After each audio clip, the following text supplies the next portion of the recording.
الحمد لله رب العالمين والعاقبة للمتقين والصلاة والسلام على أشرف الأنبياء والمرسلين وعلى آله وصحبه أجمعين اما بعد درود شریف کا نذرانہ پیش کیجیے صلی اللہ علی النبی الامی وآلہ صلی اللہ علیہ وسلم صلاۃ و سلاما علیک یا سیدی یا حبیبی یا رسول اللہ صلی اللہ تعالی علیہ وسلم۔ قرآنی مضامین پر مشتمل اس کتاب میں سے ایک آیت کریمہ اور اس کے ماتحت جو واقعہ ہے وہ آپ کے سامنے پیش کرنے کی سعادت حاصل کریں گے۔ بسم اللہ الرحمن الرحیم۔ سیدنا صالح علیہ السلام قوم ثمود کی طرف نبی بنا کر بھیجے گئے۔ آپ نے جب قوم ثمود کو خدا عز و جل کا فرمان سنا کر ایمان کی دعوت دی تو اس سرکش قوم نے آپ سے یہ معجزہ طلب کیا کہ آپ اس پہاڑ کی چٹان سے ایک گابھن اونٹنی نکالیے جو خوب فربا اور ہر قسم کے عیوب و نقائص سے پاک ہو۔ چنانچہ آپ علیہ السلام نے چٹان کی طرف اشارہ فرمایا تو وہ فوراً ہی پھٹ گئی اور اس میں سے ایک نہایت ہی خوبصورت و تندرست اور خوب بلند قامت اونٹنی نکل پڑی جو گابھن تھی، اور نکل کر اس نے ایک بچہ بھی جنا اور یہ اپنے بچے کے ساتھ میدانوں میں چرتی پھرتی رہی۔ اس بستی میں ایک ہی تالاب تھا جس میں پہاڑوں کے چشموں سے پانی گر کر جمع ہوتا تھا۔ آپ علیہ السلام نے فرمایا کہ اے لوگو، دیکھو یہ معجزے کی اونٹنی ہے، ایک روز تمہارے تالاب کا سارا پانی یہ پی ڈالے گی اور ایک روز تم لوگ پینا۔ قوم نے اس کو مان لیا۔ پھر آپ نے قوم ثمود کے سامنے یہ تقریر فرمائی کہ یا قوم اعبدوا اللہ ما لکم من الہ غیرہ قد جاءتکم بینۃ من ربکم هذه ناقة الله لكم آية فذروها تأكل في أرض الله ولا تمسوها بسوء فيأخذكم عذاب أليم۔ اے میری قوم، اللہ کی عبادت کرو جس کے سوا تمہارا کوئی معبود نہیں۔ بے شک تمہارے پاس تمہارے رب کی طرف سے روشن دلیل آئی،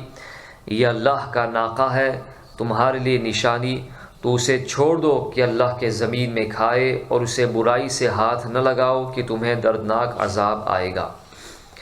چند دن تو قوم ثمود نے اس تکلیف کو برداشت کیا کہ ایک دن ان کو پانی نہیں ملتا تھا،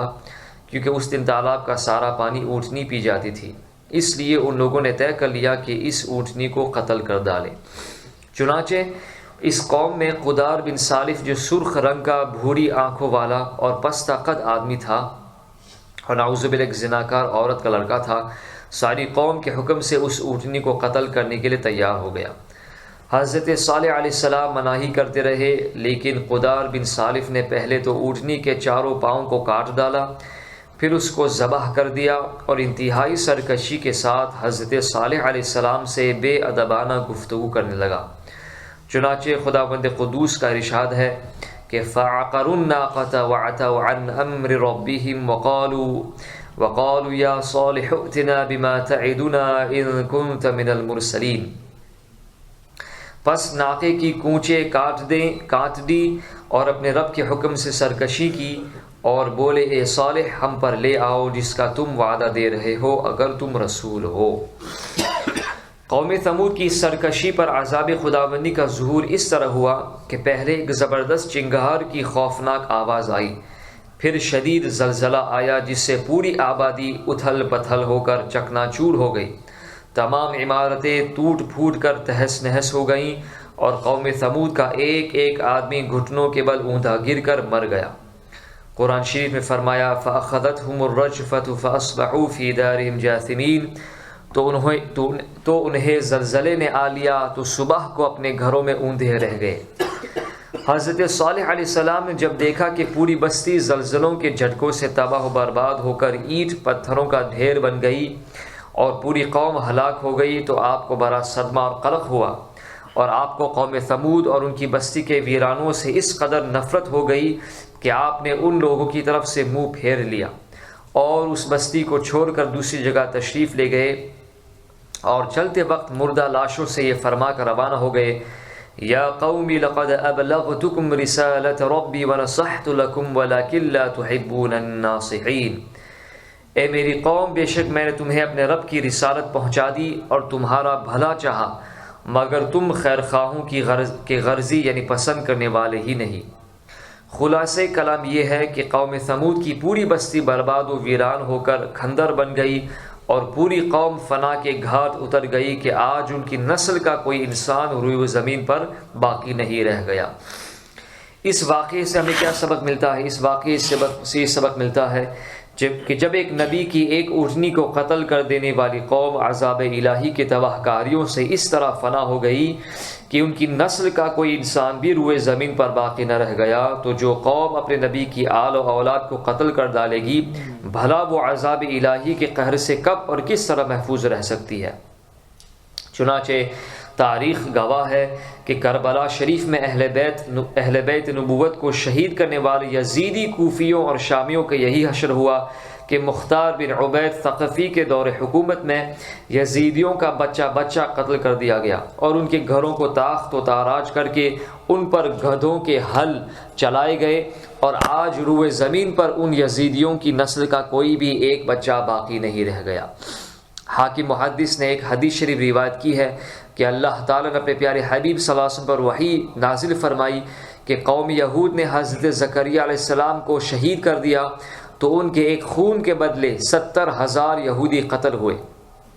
اور آپ کے نواسے حضرت امام حسین رضی اللہ تعالیٰ عنہ کے ایک خون کے بدلے 70,000 یعنی 1,40,000 کوفی و شامی مقتول ہوں گے۔ چنانچہ اللہ تعالیٰ کا وعدہ اس طرح پورا ہوا کہ مختار بن عبید ثقفی کی لڑائی میں 70,000 کوفی و شامی قتل ہوئے، اور پھر عباسی سلطنت کے بانی عبداللہ صفاح کے حکم سے 70,000 کوفی و شامی مارے گئے، کل مل کر 1,40,000 مقتول ہو گئے۔ بہرحال یہ یاد رکھیے کہ اللہ تعالیٰ اپنے محبوبوں کی ہر چیز کو اپنا محبوب بنا لیتا ہے،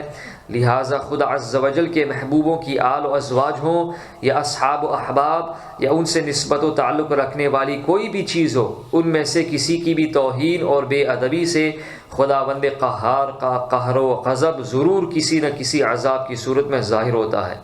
لہٰذا ہر وہ چیز جس کو اللہ عز و جل کے محبوبوں سے نسبت حاصل ہو جائے اس کی تعظیم و تکریم لازم و ضروری ہے، اور اس کی توہین و بے ادبی عذاب الہی کی ہری جھنڈی اور تباہی و بربادی کا سگنل ہے۔ روایت ہے کہ جب جنگ تبوک کے موقع پر سفر میں نبی کریم صلی اللہ علیہ وسلم قوم ثمود کی بستیوں کے کھندرات کے پاس سے گزرے تو آپ صلی اللہ علیہ وسلم نے فرمایا کہ خبردار کوئی شخص اس گاؤں میں داخل نہ ہو اور نہ اس گاؤں کے کنویں کا کوئی شخص پانی پیے، اور تم لوگ اس عذاب کی جگہ سے خوف الہی عز و جل میں ڈوب کر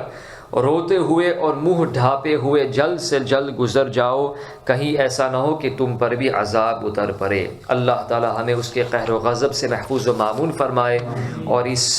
واقعے سے اللہ تعالی ہم سب کو درس عبرت اور سبق حاصل کرنے کی توفیق عطا فرمائے۔